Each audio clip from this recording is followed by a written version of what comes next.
Hello student, আজকে তোমাদেরকে জানাবো সেকেন্ড সামেটিভ ইভ্যালুয়েশনের 2025 সালের প্রিভিয়াস ইয়ারের কোশ্চেন ক্লাস 5। প্রথমে আমরা যেটা দেখব সাবজেক্ট ইংলিশ। তোমরা এই সিনটা একটু দেখে নাও, আমি উত্তরগুলো শুধুমাত্র বলে দিচ্ছি। প্রথমে কি আছে, tick the best alternative to complete the sentence. প্রথমে সেন্টেন্সে যে প্রথমেই যে প্রশ্নটা রয়েছে সেটা হলো যে অল্টারনেটিভগুলোতে টিক চিহ্ন দিতে হবে। The big crocodile lived with his wife, এইটা হবে। The fruit trees were in the forest near on the far bank of the river on the island হবে। নেক্সট কি আছে, the crocodile found that catching the monkey was not easy, very easy, not hard. Actually এখানে বলতে চাইছি যে ক্রোকোডাইলরা বুঝতে পেরেছিল যে বান্দরকে ক্যাচিং করাটা মোটেই সহজ নয়। ঠিক আছে, তো সেই জন্য কি হবে, নট ইজি হবে, এটা হবে। এরপর কি বলেছে, ট্রু ফলস। তো প্রথমেই বলি যে wife crocodile forbade her husband to catch the monkey, এটা ফলস হবে। এটা হয়ে যাবে ফলস। এটা আমি ফলসটা কাটা চিহ্ন দিয়ে বুঝাচ্ছি, তোমাদেরকে কিন্তু ট্রু ফলসের ক্ষেত্রে এফ লিখতে হবে এখানে। এরপর কি আছে, rich the fruit trees from the bank of the river seems not so hard to the monkey, এটা তোমার হয়ে যাবে ট্রু। মাঙ্কির ক্ষেত্রে এটা কিন্তু কঠিন ছিল না, এটা হয়ে যাবে ট্রু। আমি ট্রু গুলো টিক চিহ্নের মাধ্যমে জানাচ্ছি, তোমাদেরকে কিন্তু টি লিখতে হবে। The huge rock was not totally under water, এটা হয়ে যাবে ট্রু, কারণ হচ্ছে যে পাহাড়গুলো পুরোপুরি হচ্ছে জলের তলায় ছিল না, এটা ঠিক হবে। সরি, এটা ট্রু হবে, তোমাদেরকে টি এফ দিয়ে লিখতে হবে, টিক চিহ্ন দিলে হবে না। এরপর কি বলেছে যে অ্যান্সার দি ফলোইং কোশ্চেন, কি বলেছে, why did the monkey decide to visit the island every day.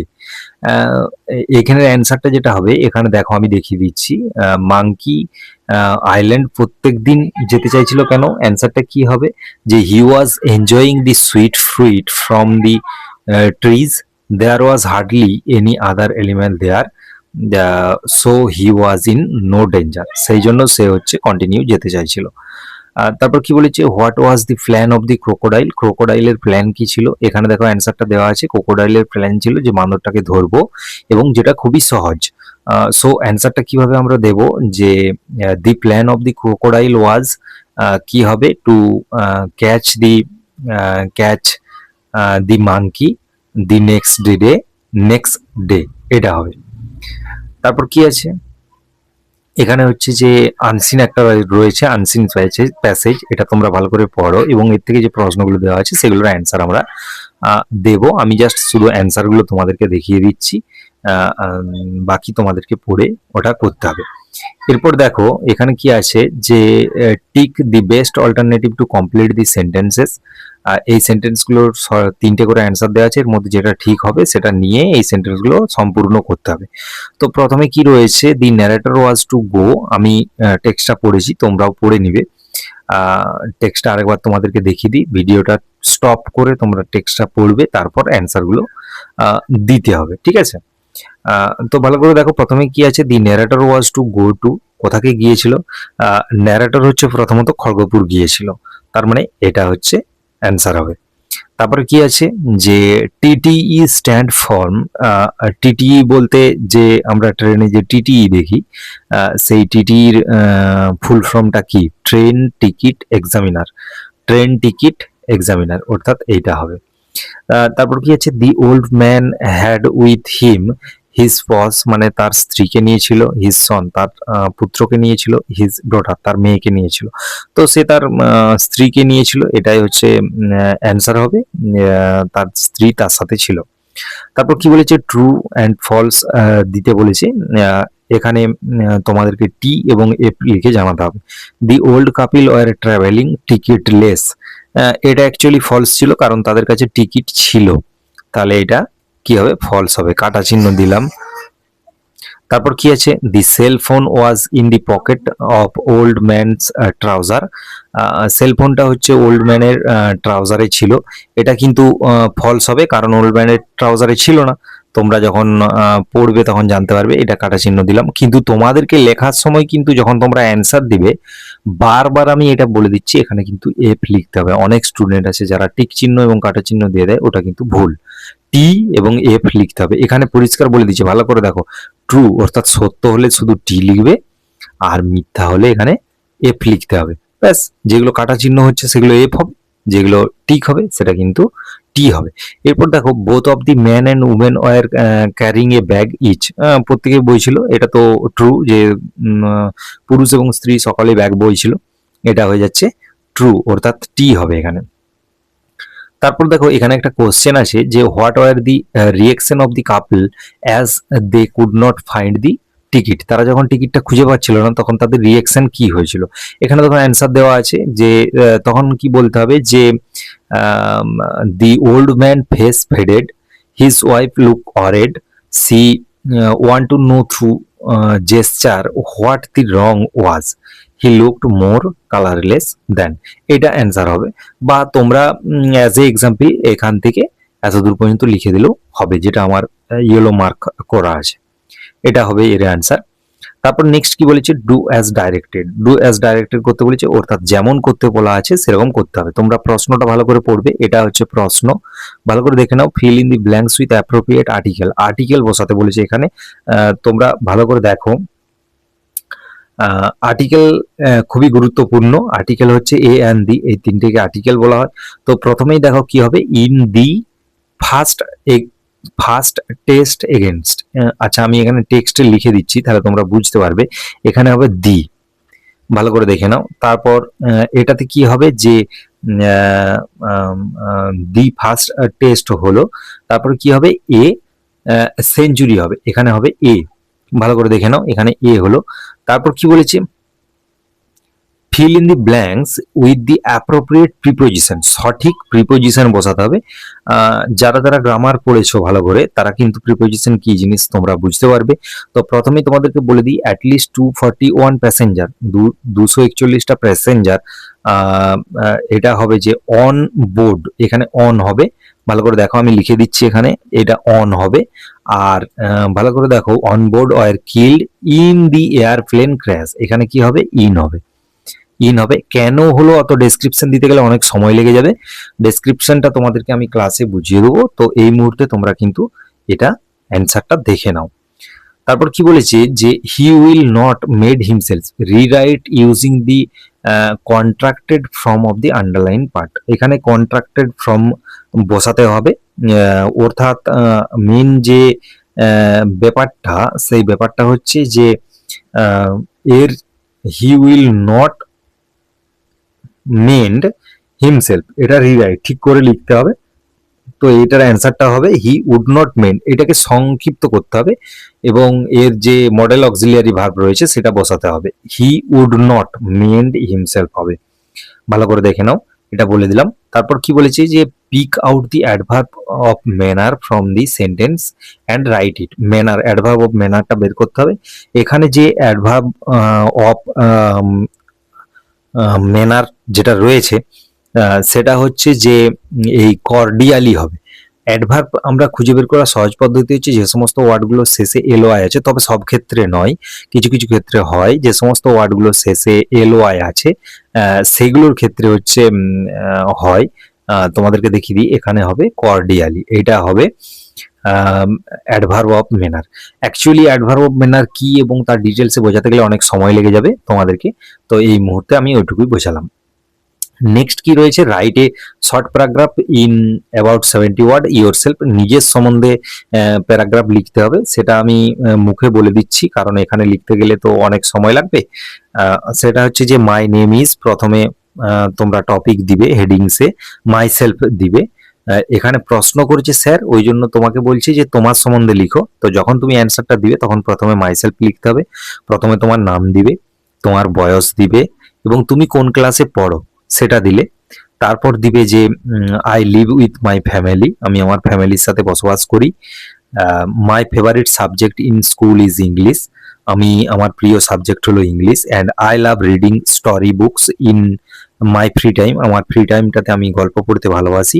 I also enjoy playing football. আমি ফুটবল খেলতে ভালোবাসি with my friends in evening, সন্ধ্যার দিকে। I am A hard working and polite student. আমি কঠোর পরিশ্রম করতে ভালোবাসি এবং নম্র স্বভাবের। And I always respect my teachers. আমার টিচার্সকে আমি সম্মান করি এবং শ্রদ্ধা করি, এবং বড়দেরকেও সম্মান করি, শ্রদ্ধা করি। My aim in life is to become a teacher when I grow up. আমি যখন বড় হব তখন বড় হয়ে আমি একজন শিক্ষক হতে চাই। এটা আমি টেক্সটটা তোমাদেরকে লিখে দেবো পরে। এই মুহূর্তে তোমাদেরকে বলে শুনিয়ে দিলাম, তোমরা ভিডিওটা পজ করে করে শুনতে থাকো এবং খাতায় তুলে নাও, দিয়ে এটা প্র্যাকটিস করো বাড়িতে। এইরকমই কোশ্চেন হয়তো তোমাদের এই রিসেন্টলি যে এক্সাম রয়েছে সেই এক্সামেতে তোমাদের আসতে পারে। নেক্সট সাবজেক্টে চলে যাই। নেক্সট সাবজেক্ট কি রয়েছে? নেক্সট সাবজেক্ট রয়েছে বাংলা।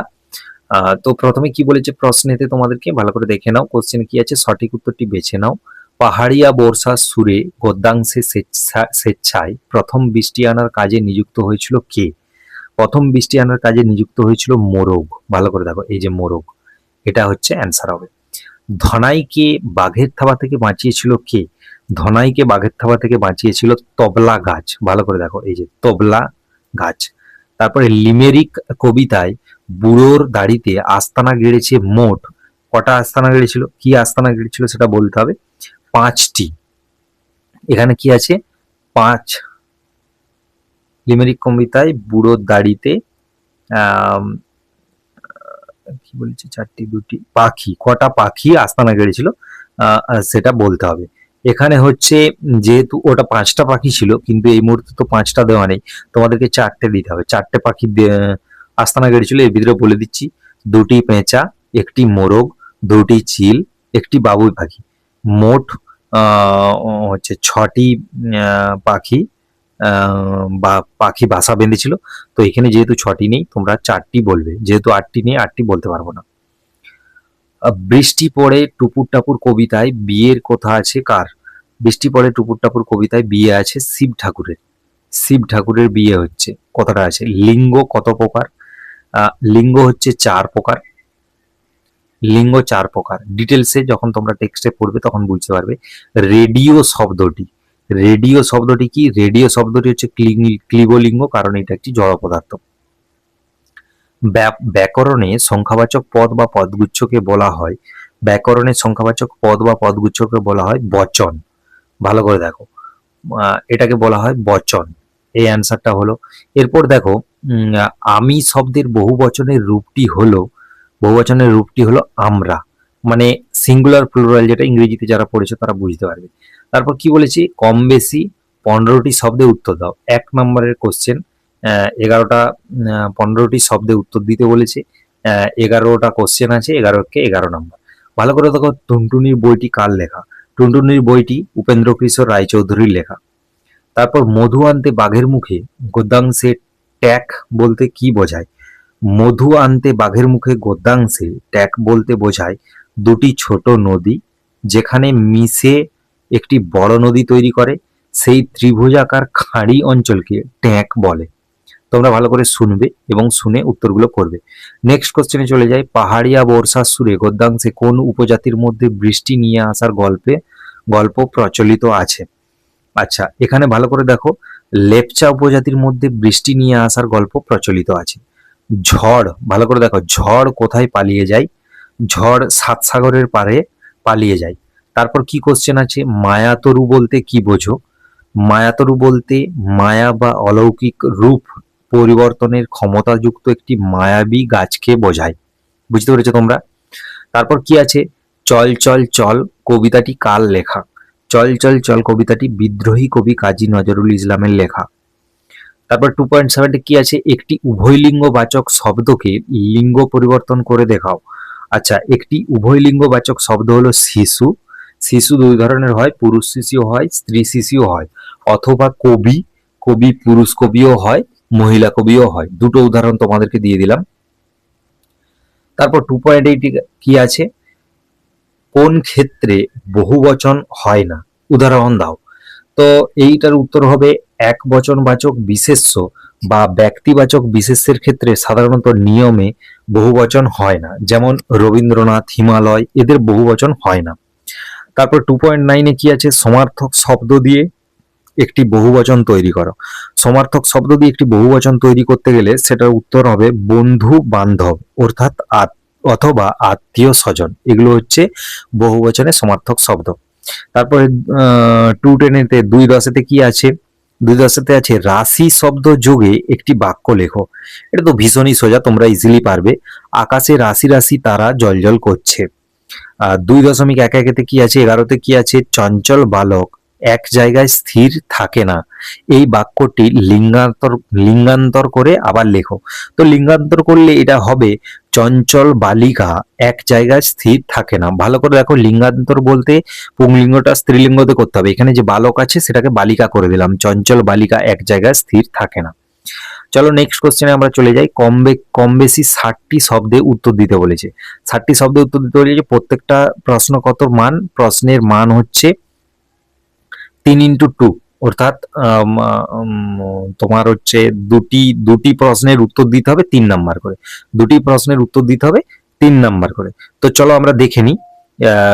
প্রথমে কি রয়েছে, ফণিমন শাহ শেষ পর্যন্ত কেমন পাতা চেয়েছিল। ভালো করে দেখো, এটা ভেরি ইন্টারেস্টিং কোশ্চেন একটা। ফণিমন শাহ শেষ পর্যন্ত তার নিজের আগের কাটাভরা সবুজ পাতায় ফেরত চেয়েছিল। সেই পাতা কি তার জন্য সঠিক ছিল? তোমার কি মনে হয়? তো এটার উত্তর কি হবে, যে হ্যাঁ, সেই পাতাটি তার জন্য একদম সঠিক ছিল, কারণ সোনার পাতা ডাকাতেরা নিয়ে যায়, কাঁচের পাতা ঝড়ে ভেঙে যায়, আর কচি সবুজ পাতা ছাগলে খেয়ে ফেলে, তাই নিজের আসল কাঁটাযুক্ত পাতাই তার আত্মরক্ষার জন্য সেরা ছিল। এরপর অথবা রয়েছে, অথবার উত্তরপত্র কি রয়েছে, বোকা কুমিরের কথা গল্প, বোকা কুমিরের কথা গল্প থেকে তুমি কি শিক্ষা পেলে নিজের ভাষায় বর্ণনা করো। তো বোকা কুমিরের গল্প থেকে তুমি কি শিক্ষা পেলে সেটা নিজের ভাষায় বর্ণনা করতে গেলে এই রকম দাঁড়ায় যে, বোকা কুমিরের কথা গল্প থেকে আমরা এই শিক্ষা পাই যে, না বুঝে কোনো কাজে নেমে তাড়াহুড়ো করলে বা চালাকি করতে গেলে পদে পদে ঠকতে হয়। শেয়াল তার বুদ্ধির জোরে প্রতিবারই বোকা কুমিরকে পরাস্ত করেছিল, তাই শুধু শারীরিক শক্তি থাকলেই হয় না, বুদ্ধি প্রয়োগ করে পরিস্থিতি সামলানোই আসল সফলতা। তারপর কি আছে, নেক্সট কোশ্চেন কি আছে, মাঠ মানে ছুট। কবিতায় কবি মাঠ ও ছুট বলতে কি বুঝিয়েছেন? আচ্ছা, এটা ভীষণই ইজি কোশ্চেন। এখানে ভালো করে দেখো, কবি কার্তিক ঘোষের মতে মাঠ মানে শুধুই একটা খোলা প্রান্তর নয়, মাঠ হলো অবাধ স্বাধীনতা, আনন্দ এবং সীমাহীন খুশির ঠিকানা। অন্যদিকে ছুট মানে শুধুই দৌড়ানো নয়, ছুট হলো জীবনের গতিময়, অন্তহীন, খাঁচা ভাঙা আনন্দ আর এগিয়ে যাওয়ার প্রতীক। তোমরা যদি এইভাবে উত্তর দাও, ঠিক যেভাবে আমি বলে বোঝাচ্ছি তোমাদেরকে, তোমরা কিন্তু ফুল নাম্বার পাবে। নেক্সট কোশ্চেন কি রয়েছে, নেক্সট কোশ্চেন রয়েছে, কম বেশি 150টি শব্দে উত্তর দিতে বলেছে। একটা কোশ্চেনেরই উত্তর দিতে হবে, যেটার নাম্বার হচ্ছে 5 নাম্বার। ভালো করে দেখো তো, এখানে কি রয়েছে, রয়েছে, তুমি কেমন চিঠি লিখতে পারো তা জানিয়ে বন্ধুকে একটি পত্র লেখো। চলো, এই প্রশ্নটা তো ভীষণই সোজা প্রশ্ন, তোমরা ইজিলি পারবে। তো এই ক্ষেত্রে কি হবে, আমি প্রথমে হচ্ছে কোন জায়গাকে চিঠিটা পাঠাচ্ছি সেটা লিখবো, নদিয়া, নদিয়াতে আমি পাঠাচ্ছি, তারিখ দিলাম, ডেট আজকে দিলাম, তারপর আমি বন্ধুর নাম লিখলাম, যা খুশি তোমাদের যে কোনো বন্ধুর একজনের নাম লিখবে। প্রথমেই আমরা কি লিখবো, যে আশা করি তুই ভালো আছিস, দীর্ঘদিন পর তোকে এই চিঠিটা লিখছি, হলো। তারপর একটু ছেড়ে দিয়ে, অর্থাৎ প্যারা করে একটু ছেড়ে দিয়ে কি লিখতে হবে, জানিস আজ স্কুলেই আমাদের বাংলা শিক্ষিকা আমাদের সুন্দর করে চিঠি লেখার নিয়মগুলো শেখালেন। চিঠি কিভাবে শুরু করতে হয়, মনের ভাব সাজিয়ে কিভাবে গুছিয়ে লিখতে হয়, এবং শেষে ঠিকানা এবং ইতি কিভাবে দিতে হয়, সবই আমরা আজ বিশদে লিখলাম। শিক্ষিকা মহাশয়া বললেন, ডিজিটাল যুগে আমাদের চিঠি লেখার এই সুন্দর অভ্যাসটি ধরে রাখা উচিত। এখন আরেকটা প্যারা করে, নেক্সট তোমাদেরকে আরেকটা প্যারা করতে হবে। একটা চিঠিতে 3টে প্যারা থাকে, প্রথমে সম্বোধন করলাম, তার খবর নিলাম, পরে মেন বিষয়বস্তু দিলাম, এবং লাস্টে কনক্লুশন দিলাম। তো এখানে কি বলবো, এখন আমি বেশ গুছিয়ে এবং সুন্দর ভাষায় যে কোনো বিষয় নিয়ে চিঠি লিখতে পারি। আজকে চিঠিটা তোকে লিখে আমার এই নতুন শেখা দক্ষতা যাচাই করে নিলাম। তুই চিঠিটা পেয়ে জানাস আমার লেখা কেমন লাগলো। তারপর আরেকটা পেরা করে এবারে বাড়ির লোককে সম্বোধন করব। কাকা এবং কাকিমাকে আমার প্রণাম জানাবি, তারা কেমন আছে জানাস এবং তুই নিজেও ভালো থাকিস। ইতি তোর প্রিয় বন্ধু, তারপর তোমাদের নাম, তোমার নামটা লিখবে। নেক্সট আমরা কি দেখব? নেক্সট হচ্ছে ম্যাথামেটিক্স রয়েছে। কি বলেছে যে নিম্নলিখিত প্রশ্নগুলির উত্তর দাও যে কোনো 9টি। 1 নম্বরের কোশ্চেন, 9 নম্বর রয়েছে। তো প্রথমে কি বলেছে, ছোট থেকে বড় হিসাবে সাজাতে বলেছে। প্রথমে ছোট থেকে বড় হিসাবে সাজালে কি হবে, যেমন দেওয়া রয়েছে 0.009, এটা ছোট হবে, তারপর 0.09 হবে, তারপর 0.6 হবে। তারপর কি রয়েছে, 13/17 অর্থাৎ 13/17 এর সমতুল্য ভগ্নাংশের লব যদি 169 হয় তাহলে হর কত হবে? প্রথমে কি করব, 169কে আমরা 13 দিয়ে ভাগ করব। 13 দিয়ে ভাগ করলে ভাগফল দাঁড়াবে 13। এরপর কি হচ্ছে, তখন হচ্ছে 13র লব 169, মানে 17-র সাথে 13 গুণ করতে হবে, দিয়ে সেটা হর হবে। তাহলে কি হবে, 169 বাই সেই সংখ্যাটা হবে 13 ইন্টু 17। তারপর বদমাসের যে নিয়মে এম রয়েছে, এম এর অর্থ হলো মাল্টিপ্লিকেশন। 225-এর বর্গমূল কত? 225-এর বর্গমূল বের করলে এটা হবে 15। 33 পূর্ণ 1/2 অপ্রকৃত ভগ্নাংশে পরিণত করো। 33 গণিত 2 অর্থাৎ 66, 1/67/2 হবে। বুঝতে পেরেছো তোমরা? এভাবে করবে। এরপর রয়েছে একটি বিন্দু দিয়ে কটি সরলরেখা আঁকা সম্ভব? অসংখ্য সরলরেখা আঁকা সম্ভব। 197.658 সংখ্যাটিতে 5-এর স্থানীয় মান এবং প্রকৃত মান লিখতে বলেছে। দশমিকের পরের সংখ্যাটা আছে, এই জন্য 5-এর স্থানীয় মান হবে 5/100 হবে, 100 হবে। তারপর হচ্ছে স্থানীয় প্রকৃত মান হবে যে 0.5 অর্থাৎ 0.5/100। এরপর কি আছে, নেক্সট রয়েছে 54/7 অপ্রকৃত ভগ্নাংশটিকে মিশ্র ভগ্নাংশে পরিণত করো। এটা পূর্ণ ভাঙতে হবে, 54কে 7 দিয়ে ভাগ করতে হবে। 54কে 7 দিয়ে ভাগ করার পর এটাকে মিশ্র ভগ্নাংশে পরিণত, 7 7 49, 7 পূর্ণ 5-এর 7 হবে। তারপর দেখো 3-5 ও 4-25, 3-5 ও 4-25-এর মধ্যে কোনটি ছোট এবং কোনটি বড় হবে, এগুলো ছোট বড় হারে করতে হবে। এখানে বলে দিচ্ছি সব থেকে যে বড় হরটা রয়েছে 25, এই 5-এর 5কে 25 পরিণত করতে হবে, তার জন্য 5-এর সাথে 5 গুণ করতে হবে, 25 হলো, এবং 3-এর সাথে 5 গুণ করতে হবে, তাহলে 5 3 15/25 হলো। তাহলে সংখ্যাটা ছোট থেকে কোনটি ছোট কোনটি বড়, তাহলে বলতে হবে তোমাদেরকে যে 4-25 সংখ্যাটি ছোট এবং 3-5 সংখ্যাটি বড়। লঘিষ্ঠ আকারে পরিণত করতে হবে, এটা কাটাকাটি করতে হবে। 40কে যে সংখ্যাটা দিয়ে কাটা হবে, 52কেও সেই সংখ্যাটা দিয়েই কাটা হবে। তাহলে এটা হবে যে 2 দিয়ে কাটলে কি হবে, 20, 20 দুগুণে 40, আর এটা হবে 26 দুগুণে 52। তারপর কি হবে, আবার 2 দিয়ে কাটতে হবে, 10 দুগুণে 20, আর এখানে হচ্ছে 13 দুগুণে 26 হবে, তাহলে 10/13 হবে এর লঘিষ্ঠ আকার। নিচের প্রশ্নগুলির উত্তর দাও। স্থানীয় মানে বিস্তার করে লিখতে বলেছে। স্থানীয় মানে বিস্তার করে লিখলে এটা যেটা দাঁড়ায়,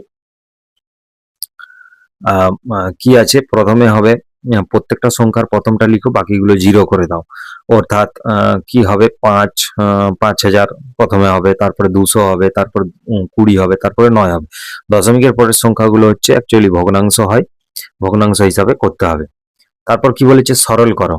এটা সরল করতে হবে, ম্যাথামেটিক্যালি ক্যালকুলেশন এগুলো যোগ করে করে করতে হবে। 1-এর 2, 2-এর 9, 4-এর 15, 1-এর 2 যুক্ত 2-এর 9 মাইনাস 4-এর 15 প্লাস 5-এর 18, এগুলো সরল করতে হবে। তোমরা এই সিস্টেমটা জানো, এগুলো তোমাদেরকে করতে হবে। নেক্সট আদারওয়াইজ তোমাদেরকে বলে দিই, পরের কোশ্চেন কি আছে, একটি আয়তাকার জমির দৈর্ঘ্য 24 মিটার, প্রস্থ 18 মিটার, জমিটিতে প্রতি মিটারে 50 টাকা করে বেড়া দিতে মোট কত টাকা খরচ হবে? এটা করতে গেলে তোমাদেরকে কি করতে হবে, প্রথমে হচ্ছে আয়তাকার জমি, এর পরিসীমাটা বের করতে হবে। পরিসীমা হবে 2 ইন্টু 24 প্লাস 18 সমান 2 ইন্টু 42, অর্থাৎ 84 মিটার হলো। এরপর মোট খরচ 84 মিটার গণিত 50 টাকা করে খরচা হচ্ছে, সমান 4200 টাকা এটা দাঁড়াবে। তারপর কি বলেছে যে মুনায় 150 টাকা 25 পয়সায় 1 ঝুড়ি আম কিনলো, 150.25 মানে 150 টাকা 25 পয়সা। এটাকে যখন টাকায় লিখবো তখন 150.25 টাকায় লেখা হয়। বাজারে গিয়ে 176 টাকা 50 পয়সায় বিক্রি করলো, সে বিক্রি করে কত টাকা বেশি পেল, এটা বিয়োগ করতে হবে। কি করতে হবে, 176 থেকে 150 টাকা বিয়োগ করে দিলেই বিয়োগফলটা যেটা বেরোবে সেটা উত্তর। এরপর কি বলেছে, শূন্যস্থান পূরণ করো। এটা ভীষণই সোজা। গুণিতক বলেছে, এই 9 কে 3 দিয়ে ভাগ করতে হবে, 3-এর গুণিতক 3 3 9, অর্থাৎ 3-এর সাথে 3 গুণ করলে 9 হচ্ছে, সেই 3টা 8-এর সাথেও গুণ করতে হবে। 3 8 24, এখানে 32 আছে, 8-এর সাথে 4 গুণ করলে 32 হবে, তাই 3-এর সাথে 4 গুণ হবে। এখানে 3-এর সাথে 6 গুণ করলে 18 হবে, তাই এখানে নিচেতে 8-এর সাথে 6 গুণ করতে হবে, 48 হবে। এখানে 8-এর সাথে 8 গুণ করলে 64 হবে, এখানে 3-এর সাথে 8 গুণ করতে হবে, 24 হবে এইভাবে। তারপর সরল করা, সরল তোমাদেরকে করে দেখতে হবে স্টেপ বাই স্টেপ। প্রথমে হচ্ছে বদমাইশ হিসাবে যে সিস্টেমে আমরা করি সেই সিস্টেমগুলোতে করতে হবে।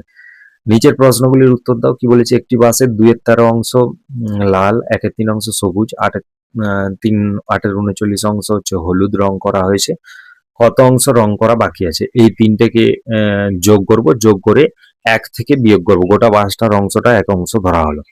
এরপর সরল করতে বলেছে, তোমরা বদমাসের হিসাবে এটা করবে। তারপর কি বলেছে, সমান ক্ষেত্রফল বিশিষ্ট দুটি আয়তাকার জমির প্রথমটির দৈর্ঘ্য 28 মিটার, প্রস্থ পরিসীমা হচ্ছে 104 মিটার, এখান থেকে প্রস্থটা আমাদেরকে বের করতে হবে। দ্বিতীয়টির প্রস্থ 21 মিটার, প্রত্যেকটি জমির ক্ষেত্রফল কত?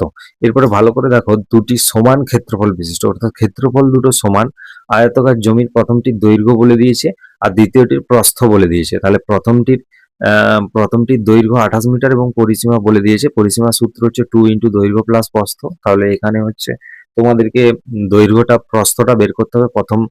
আম, আম, জমির প্রথম জমির প্রস্থ বের করতে হবে। আম, আর দ্বিতীয়টির হচ্ছে প্রস্থ হচ্ছে 21 মিটার, প্রত্যেকটি জমির ক্ষেত্রফল কত, দ্বিতীয় জমিটির পরিসীমা কত। এরপর হচ্ছে এখানে দৈর্ঘ্যটা বেরিয়ে যাবে। দৈর্ঘ্য বের করলেই দৈর্ঘ্য বেরিয়ে আসে, এরপর দৈর্ঘ্য ইন্টু প্রস্থ সমান ক্ষেত্রফল, ওখান থেকে হচ্ছে পরিসীমাটা আবার বের করব আমরা। এভাবে করতে হবে।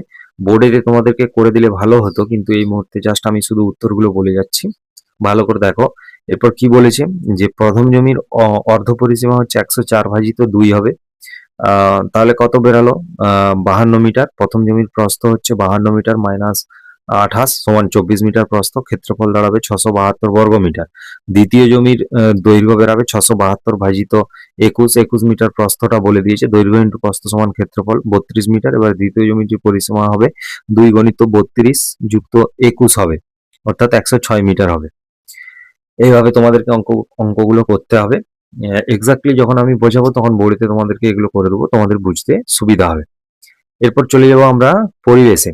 আমাদের পরিবেশে কি আছে, সঠিক উত্তরটি নির্বাচন করতে বলেছে। একটি জীবাশ্ম জ্বালানির উদাহরণ হলো কয়লা। ভালো করে দেখো, এইটা হবে। তোমাদেরকে একটু মার্ক করে বুঝিয়ে দিই। রেলের ইঞ্জিন তৈরি হয় চিত্তরঞ্জন, শিলিগুড়ি, বহরমপুর, হাওড়া। রেলের ইঞ্জিন তৈরি হয় চিত্তরঞ্জনে, ভালো করে দেখে নাও, এটা হবে। বাঁশের কেল্লা তৈরি করেছিল কে? বাঁশের কেল্লা তৈরি করেছিল তিতুমির, ভালো করে দেখে নাও।